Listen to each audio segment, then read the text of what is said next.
सवाल ये नहीं है।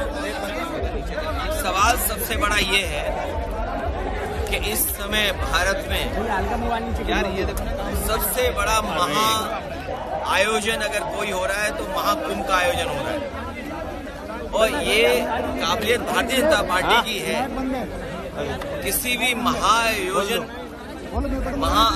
को और खासकर महाकुंभ को भैया या कोई भी कार्यक्रम होगा नीचे करो भैया आईडी कोई रूप दे सकता है तो वो भारतीय जनता पार्टी है।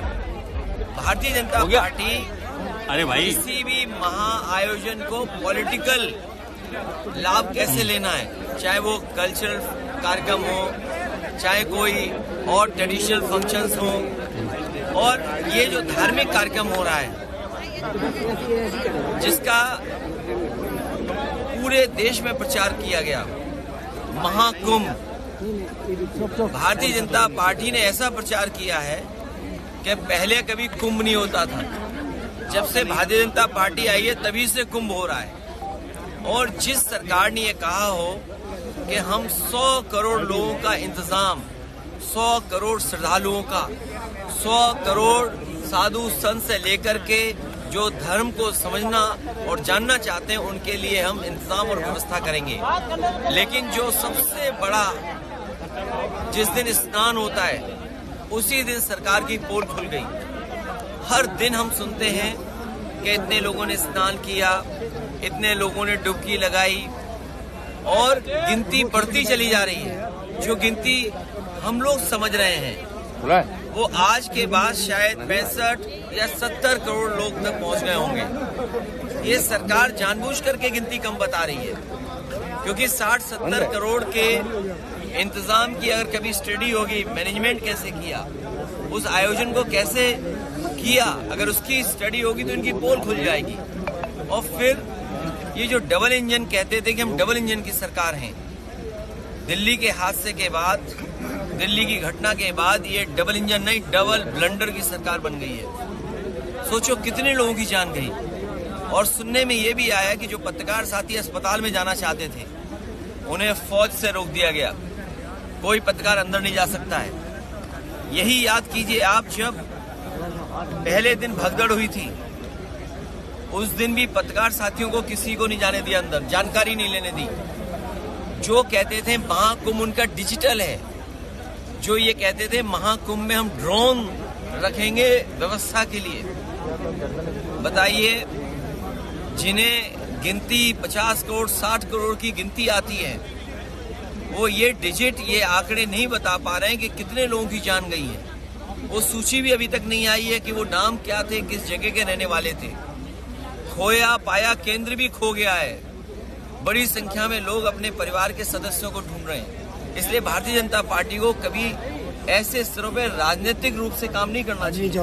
उन्हें एक जिम्मेदारी के साथ एक परिवार के सदस्य की तरह काम करना चाहिए, क्योंकि किसी के पिता खोए हैं, किसी का बेटा खोया है, किसी के परिवार के और सदस्य उन्होंने खोए हैं। इसलिए परिवार की तरह व्यवहार होना चाहिए, उनको राजनीतिक व्यवहार नहीं होना चाहिए। ये जो महाकुंभ का आयोजन हुआ है इससे ज्यादा व्यवस्था खराब नहीं हो सकती थी। आज भी ट्रैफिक जाम है, लोग प्रयागराज के जा नहीं पा रहे हैं, कहाँ जाएं। कई मौकों पर हाउस अरेस्ट रहे हैं। बहुत सारे बुजुर्ग अभी भी इस पुण्य आयोजन में या पुण्य महा आयोजन में जो महाकुंभ का कार्यक्रम उसमें शामिल नहीं हो पाए, स्नान नहीं ले पाए। इसलिए हमारा सरकार से निवेदन है कि आयोजन महाकुंभ की और तारीख बढ़ाई जाए, जिससे हमारे बुजुर्ग लोग भी स्नान कर सकें। और हमारे बहुत सारे इटावा के पत्रकार भी अभी स्नान नहीं कर पाए हैं, इन्हें भी मौका मिल जाए। लालू यादव ने कहा है महाकुंभ को लेकर कि ये सब फालतू है। नहीं, महाकुंभ पहली बार आया है। कुंभ तो हमारे पुराने इतिहास के पन्नों में लिखा है, और कुंभ का आयोजन सम्राट हर्षवर्धन करते थे, कन्नौज के राजा, और 75 दिन होता था। 75 दिन तक ये चलता था।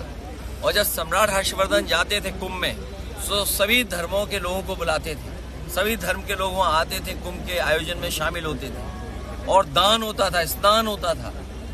इस सरकार ने क्या दान दिया पता ही नहीं। दिल्ली की सरकार क्या दान दे रही है कुछ पता नहीं।